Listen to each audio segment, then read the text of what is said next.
참다운 기쁨과 은혜를 경험한 사람입니다. 주 안에서의 기쁨과 은혜를 깊이 경험한 사람이죠. 왜냐하면 그는 주 밖에 있었을 때의 비참함을 누구보다 잘 알고 있었기 때문입니다. 사도 바울이 맨 처음부터 그렇게 위대한 하나님의 사람은 아니었죠. 그는 핍박자였습니다. 핍박자 사울이었습니다. 다메섹 도상에서 하나님의 아들 예수 그리스도를 깊이 만나는 경험을 하고 그는 핍박자에서 복음 전도자 바울로 변화되었습니다. 그리고 그 이후에 바울은 복음을 위해서 자신의 전 인생을 헌신했습니다. 왜냐하면 그 누구보다도 주 안에서의 기쁨과 은혜를 깊이 경험했기 때문입니다. 오늘 빌립보서는 사도 바울이 옥중에서 빌립보 교인들을 향해서 또 오늘 살고 있는 교인들을 향해서 애끓는 심정으로 쓴 서신서입니다. 왜냐하면 사도 바울이 빌립보 교회를 개척했거든요. 참으로 아끼던 교회였습니다. 바울과는 사랑의 관계가 끊임없이 지속됐던 그런 교회가 빌립보 교회였죠. 바울이 목회를 다 마치고 그의 제자 중 하나였던 에바브로디도가 이제 심우했던, 목회했던 교회였습니다. 그런데 바울과 빌립보 교회 관계가 좀 소원해진 틈을 타고 그 빌립보 교회 안에 문제가 생긴 겁니다. 그 일이 뭐냐면 다툼이에요. 사람 살다 보면 다툼이 일어나잖아요. 근데 그 빌립보 교회 안에 큰 다툼과 싸움이 있었던 겁니다. 교회를 섬기는 사람들끼리 생각의 차에 견해차를 좁히지 못해서 갈등이 있고 싸움이 생기고 분쟁이 일어난 거죠. 에바브로디도가 아무리 애를 써도 이 문제가 도무지 해결이 되지를 않는 거예요. 그래서 그의 스승이었던 사도 바울 목사님께 이런 이야기를 하게 되었고, 옥중에 갇혀 지내던 바울은 자기가 개척했던 이 빌립보 교회의 다툼의 문제, 갈등과 분쟁의 문제 때문에 그 애끓는 마음을 가지고 이제 옥중에서 빌립보서를 성령의 감동을 받아 기록한 것이죠. 비단 빌립보 교회만의 문제이겠습니까? 오늘 살고 있는 우리의 교회도 사람들이 함께 모여 신앙생활을 하다 보니 견해차, 생각의 차, 다툼과 갈등이 있는 것은 이상한 일은 아닌 것 같습니다. 오늘 이 노년의 사도 바울이 옥중에서 애끓는 사랑의 마음을 가지고 쓴 이 빌립보서 4장의 본문을 통해서 저와 여러분 모두가 주님의 귀한 음성을 듣게 되기를 간절히 바랍니다. 사도 바울의 권면의 말씀입니다. 한번 띄워주시죠. 오늘 사도 바울은 이 빌립보 교회를 향해서 몇 가지 권면의 말씀을 간절한 사랑의 마음을 담아서 전하고 있는 것입니다. 이 바울의 권면이 무엇일까요? 그것은 첫 번째, 주 안에서 같은 마음을 품으라는 것입니다.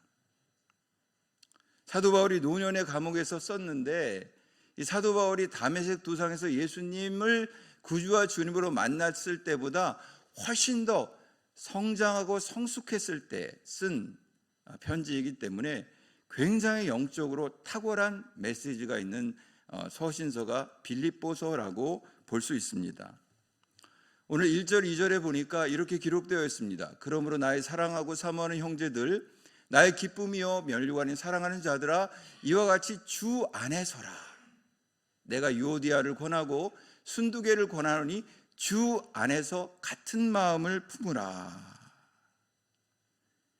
우리 그리스도인들은 주 안에 서야 합니다. 우리 그리스도인들은 주 안에서 같은 마음을 품어야 합니다. 아멘입니까? 왜냐하면 우리가 주님 안에 있고 같은 주님을 섬기고 있기 때문입니다. 같은 하나님을 섬기고 있기 때문입니다.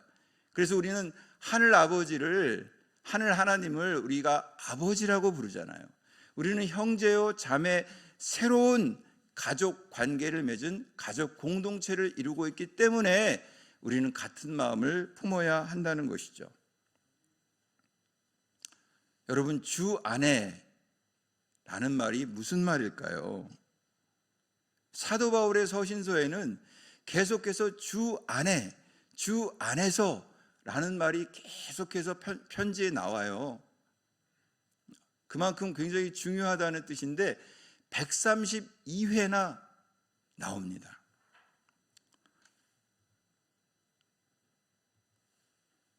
이게 주 안에인데 이 정도 영어는 아시죠? 죄송합니다. 영어를 써서 In Christ, 주 안에서. 주 안에서. 이 주 안에서를 제가 지난 한 주 동안 이렇게 묵상하다가 이런 그림을 한번 생각해 봤어요.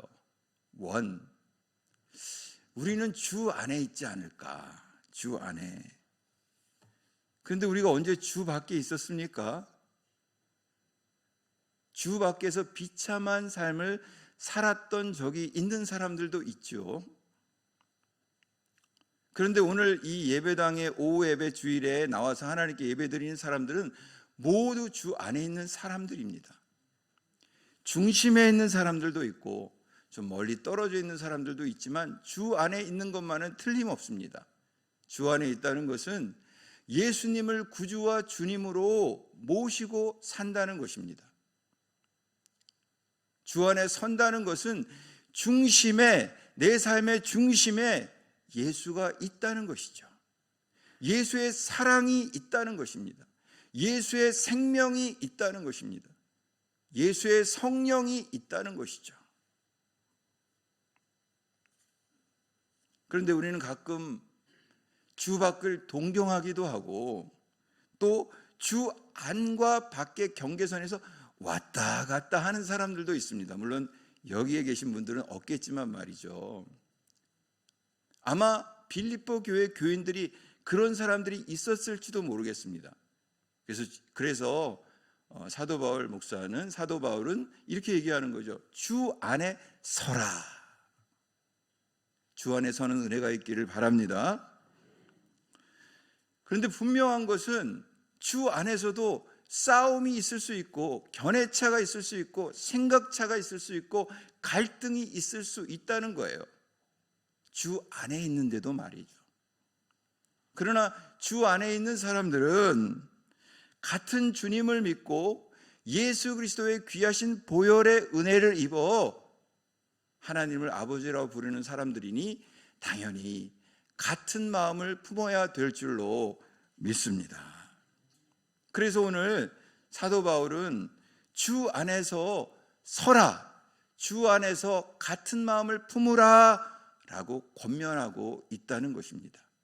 이것을 제가 다른 그림으로 좀 생각해 봤더니 이런 그림은 어떨까 싶습니다. 이 불이요, 성령의 불이라고 한번 생각해 보세요. 사랑의 불입니다. 십자가의 은혜의 불입니다. 그 불 안에 우리가 있는데 어찌 같은 마음을 품지 않을 수가 있겠습니까? 우리가 주 안에서 형제요 자매요 한 가족이기 때문에 같은 마음, 같은 생각, 같은 뜻으로 우리 주님을 품어야 한다는 말이죠. 여러분 모두에게 그런 은혜가 있기를 간절히 바랍니다. 두 번째, 우리 사도 바울의 권면은 무엇입니까? 주 안에서 항상 기뻐하라는 것입니다. 주 안에서 항상 기뻐하라. 여러분, 지금 사도 바울은요, 옥중에 있습니다. 옥중에. 감옥에 가보신 분은 없을 것이라고 생각하는데 감옥 생활, 글쎄요, 기쁜 일이 있을까요? 굉장히 상상만 해도 영화나 드라마를 봐도 괴로움이 아주 심할 것 같아요. 고통스럽죠. 괴롭습니다. 뭐 하나 기쁠 것이 없을 것 같은데요, 그 환경과 상황만 보면. 그런데 바울은 빌립보 교인들을 향해서 주 안에서 항상 기뻐하라. 내가 다시 말하노니 기뻐하라. 나 지금 감옥에 있지만 기쁘다. 주 안에서 기쁘다. 그러니 여러분 빌립보 교인들이요, 오늘 사는 성도들이요, 주 안에서 기뻐하십시오 라고 강력하게 권면하는 것입니다. 비록 감옥에 있지만 상황과 조건은 그리 좋지 않지만 예수 생명을 묵상하니까 나를 사랑하사 나를 위하여 자기 몸을 버리신 그 사랑을 생각하니 참 내 마음이 기쁘다. 그러니 여러분들이요, 이제 그만 싸우고 기뻐하십시오 라고 권면하는 거죠.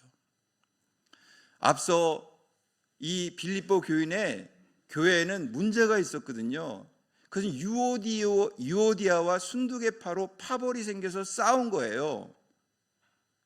갈등이 생긴 거예요. 분쟁이 있는 거예요. 그러니 주 안에서 같은 마음을 품으라, 같은 생각을 품으라, 같은 뜻으로 주님을 섬기라라고 권면한 거죠. 뿐만 아니라 주님은 두 번째, 주 안에서 항상 기뻐해라 라고 말씀하고 있는 것입니다. 감옥이 정말 기뻐서 기쁜 게 아닙니다. 감옥을 뛰어넘는 예수 그리스도의 사랑 때문에 기쁜 겁니다. 감옥을 뛰어넘는 예수 그리스도의 생명 때문에 기쁜 것이죠. 그래서 빌립보서의 별명이, 다른 말이 기쁨의 서신입니다. 기쁨의 서신. 기쁨의 서신. 우리 가운데 만약 슬픔이 있고 우울이 있고 고통이 있는 사람이 있다면 이 빌립보서를 열심히 읽어보시기를 권합니다. 예수 생명의 기쁨이 있습니다.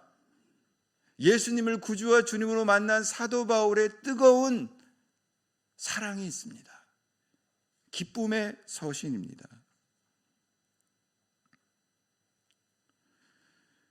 빌립보 교인들을 향해 나는 옥중에 있지만 기쁘다, 행복하다 라고 사도 바울이 말하고 있는 것이죠. 이게 참 역설입니다. 그리고 신앙의 신비인 것이죠. 가진 것이 있어도 기쁘고 없어도 기쁘다는 것입니다.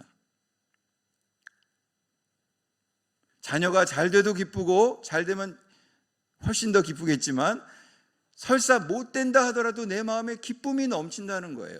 왜 그렇습니까? 예수님 때문입니다. 주 안에 있기 때문입니다.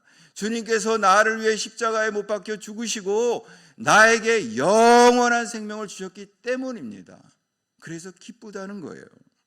그것이 바로 주 안에서 기뻐하는 기쁨입니다. 여러분, 우리가 신앙생활을 하다 보면 그렇지 않습니까? 상황과 조건은 정말 좋은 것이 하나도 없습니다. 그런데 그 좋지 않은 조건과 상황일지라도 예배당에 나와 기도하고 찬양하고 예배를 드리다 보면 어디에선지 모르는 그런 예수 생명의 기쁨이 우리에게 솟구치는 것을 경험합니다. 그게 바로 주 안에서의 기쁨인 줄 믿으시기를 바랍니다. 특별히 사도 바울은 굉장한 석학이었죠. 굉장히 똑똑한 사람이었죠. 많이 배운 사람이었죠. 혈통이 좋은 사람이었죠. 그런데도 불구하고 많은 것들을 경험하고 기쁨과 행복을 누렸겠지만 예수를 만난 이후에는 예수 생명의 기쁨보다 더 큰 기쁨은 없다고 생각을 했던 거예요. 그래서 모든 것을 배설물로 여겼습니다. 한마디로 얘기하면 죄송하지만 똥으로, 쓰레기로 여긴 거예요. 그만큼 기뻤던 겁니다. 어디에서요? 주 안에서 기뻤던 것입니다. 여러분, 한 주 동안 살면서 어떠했습니까? 어떤 생각을 가지고, 또 어떤 마음을 가지고, 어떤 감정을 가지고 한 주 동안 사셨습니까? 다 기쁜 일만 있었습니까? 다 좋은 상황만 있었습니까? 저는 지난 한 주 동안 살면서 이 말씀을 묵상했는데요. 너무 바쁜 그런 시간들이 계속 이어졌어요. 행정적인 일들도 해야 되고, 제가 상담하는 일을 하는데 돌아봤더니 10월 한 달 동안 전화하고 대면하고 상담한 게 80건 정도 됐더라고요. 저도 놀랐어요. 그럼 막 정리하고 하다 보니 이게 막 이게 무게가, 압박이 엄청 다가오는 거예요. 또 설교 준비, 어린이 설교, 이 설교, 교회 일도 생각하고 또 기도도 해야 되죠. 또 틈틈이 요즘 남자들은 집안일도 해야 됩니다. 네, 집안일도 하고 쓰레기도 갖다 버리고 청소도 하고, 또 제가 이렇게 글 쓰는 논문이 있어요. 그것도 해야 돼서 잠도 못 자고, 그러다 보니까 이게 기쁨이 쉽지 않아요. 근데 이 말씀을 묵상하니 주 안에서 기뻐하라. 주 안에 서라. 주 안에서 관용하라. 주 안에서 기도하라. 아무것도 염려하지 말라. 이 말씀이 제 마음에 탁 다가와서 저 이런 상황을 다 하나님께 올려드렸더니요, 정말 신비하게도 하나님의 평강이 임해요. 하나님의 평강이. 상황 조건은 똑같아요. 근데 기도했더니 하나님께 모든 것을 아뢰니 이 정말 말로 형용할 수 없는 평강이 내 마음을 지키는 것을 경험했습니다. 할렐루야. 여러분, 주 안에서 기뻐하는 은혜가 있기를 바랍니다. 그래서 시편 기자인 다윗은 여호와는 나의 목자시니 내게 부족함이 없으리로다 고백한 거예요. 부족함이 없는 인도하심으로 내 삶을 붙잡아 주시는 하나님을 믿고 나아간 것이죠.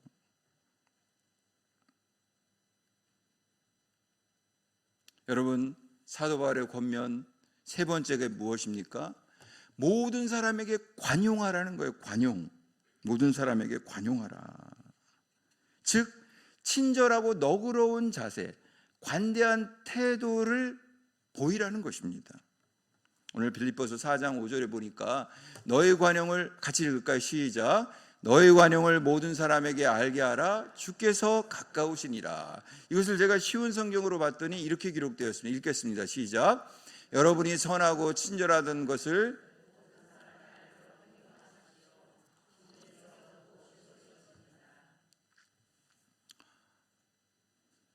관용하라는 거예요. 너그러운 태도를 보여주라는 것입니다. 그 이유가 무엇입니까? 바로 저와 여러분이 우리 구주 예수님으로부터 가장 너그러운, 가장 관대한 사랑을 받았기 때문입니다. 여러분 믿으십니까? 우리는 우리 힘으로 관대함을, 관용함을 보일 수가 없어요. 아주 속이 좁은 사람들이거든요. 이기적인 사람들이거든요. 그런데 주 안에서 주님 사랑을 생각하면, 주님의 은혜를 생각하면 그 관대함과 너그러운 친절을, 관용을 사람들에게 베풀 수 있는 용기와 믿음이 생긴다는 것입니다. 주님께서 우리를 참아주셨기 때문입니다. 주님께서 우리에게 은혜를 베풀어 주셨기 때문입니다. 여러분, 소크라테스는 너 자신을 알라라고 얘기했는데, 여러분, 우리 자신이 어떠한 존재입니까? 주 바깥에 있던 사람들이에요. 비참한 인생이었습니다. 그런데 그런 인생을 하나님께서 사랑하셔서 주 안에 있는 사람으로 새롭게 주신 것입니다. 믿습니까? 그러니 그 사랑과 은혜를 받은 우리는 주 안에서 관용을 베풀어야 한다는 것입니다. 모든 사람에게 관용하라는 것입니다. 관대함과 너그러운 태도를, 넉넉한 자세를 보이라는 것이죠. 여러분, 이제 바울의 권면의 네 번째가 무엇입니까? 그것은 염려 말고 기도하라는 것입니다. 염려를 기도로 바꾸라는 것입니다. 염려하지 말라라는 것입니다. 이것은 아무것도 염려하지 말고라는 사도 바울의 이 말씀은, 이 성경 말씀은 헬라어 원문으로 보면 그렇게 권고하는 말씀이 아니에요. 염려를 멈춰! 라는 아주 강한 어조의 뜻이 담겨 있습니다. 염려하지 말고, 염려가 있으면 염려를 멈추고 그 염려를 가지고 하나님께 아뢰라! 라고 말씀하시는 거죠. 오늘 본문에 보니까 이렇게 기록되어 있어서 같이 읽겠습니다. 시작. 아무것도 염려하지 말고 오직 모든 일에 기도와 간구로 너희 구할 것을 감사함으로 하나님께 아뢰라. 아멘.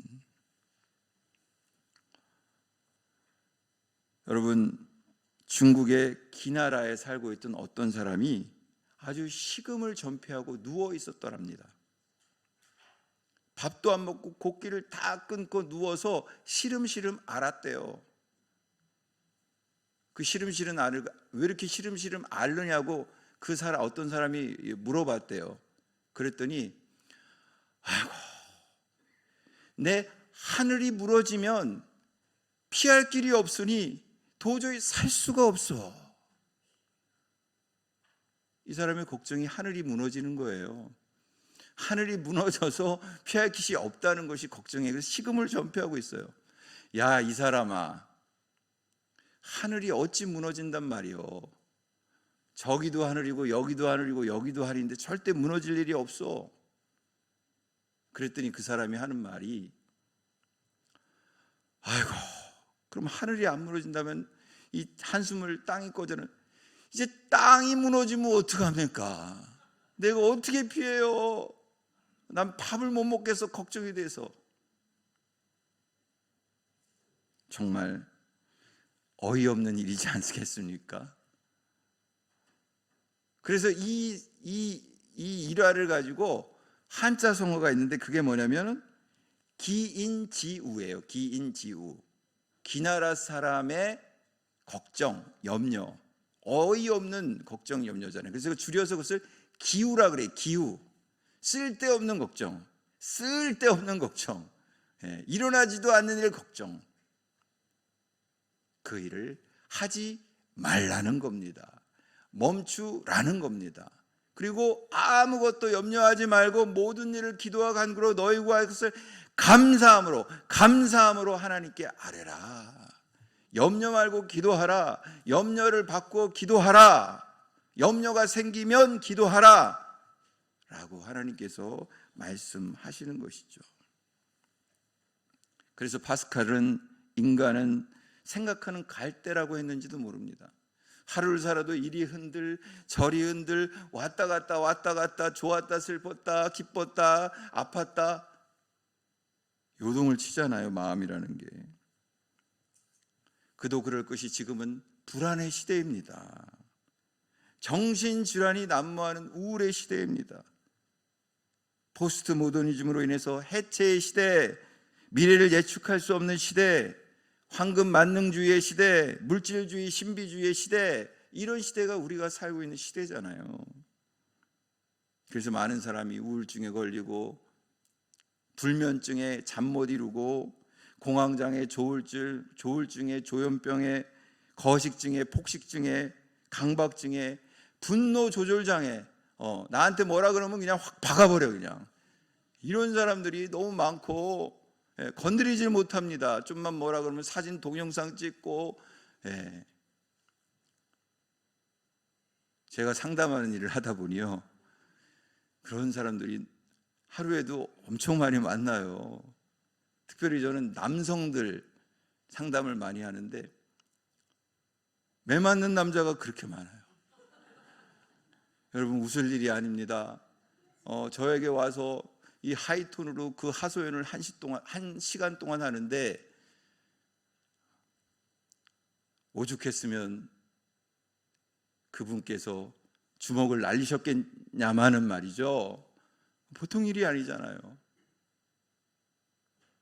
부엌칼을 들고 갖다 들이대는 경우도 있고요, 이혼을 요구하고 소송하고, 자기 자녀들을 가지고 아동학대 사건에 소송 걸고, 그러니 이 남자가 이 우라병에 걸려가지고 찾아와서 막 눈물을 흘리면서 저에게 이야기를 하는 거죠.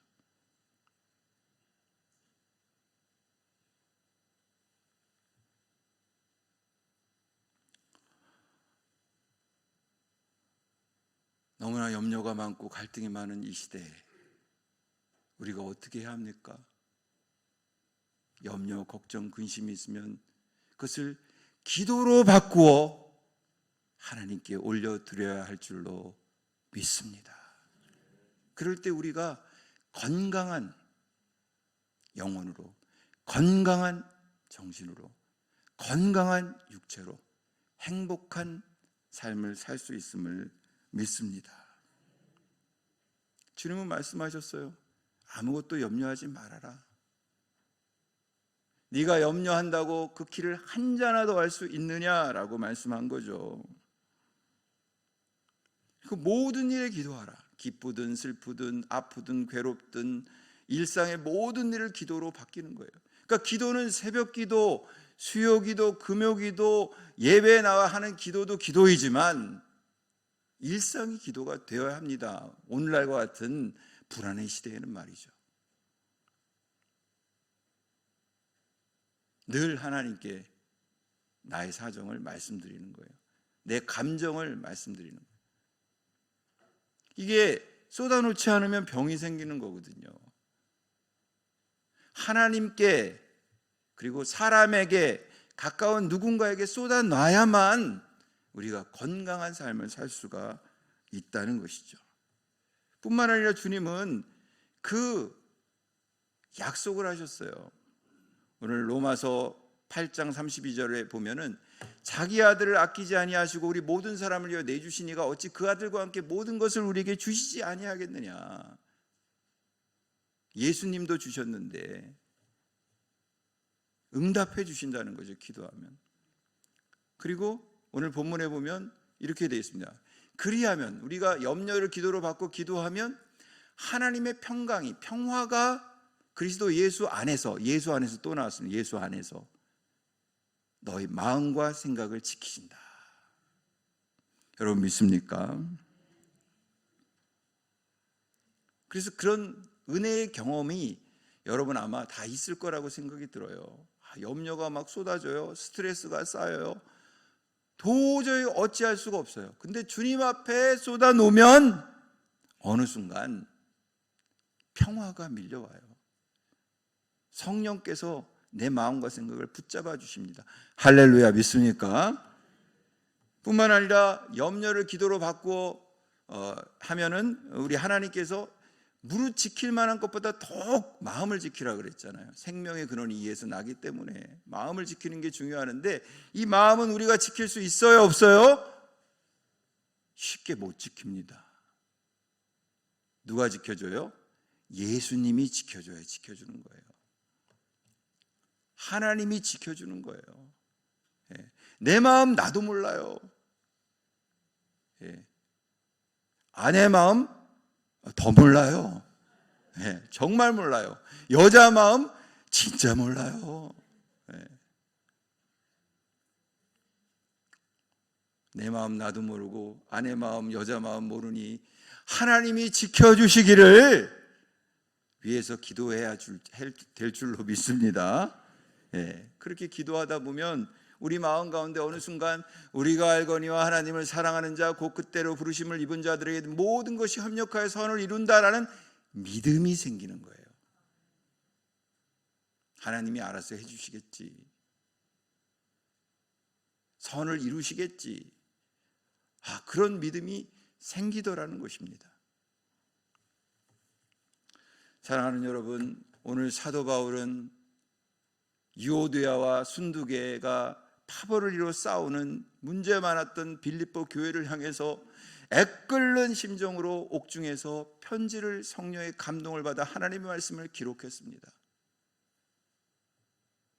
그것은 무엇입니까?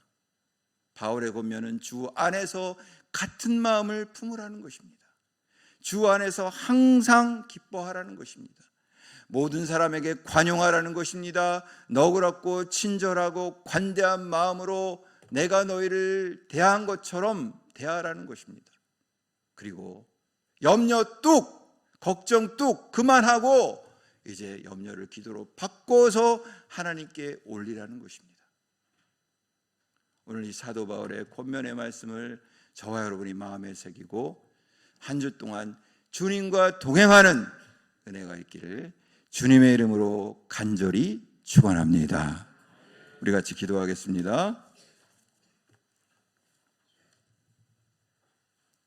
하나님, 오늘 이 귀한 권면의 말씀을 마음에 새기고 주 안에서 항상 기뻐하며 기도하며 우리 하나님과 동행하는 우리 모두가 될 수 있도록 은혜 위에 은혜를 베풀어 주시옵소서.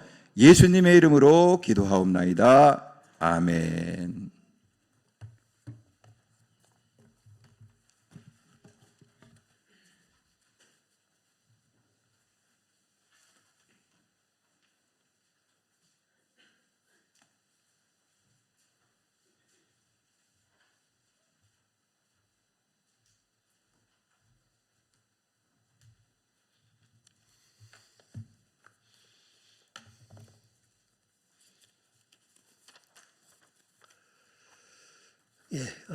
광고는 주보 뒷면을 참조하시는데요. 한 가지를 좀 미흡하게 광고를 했네요. 오전에 우리 감사 전도회 감사 찬양 대회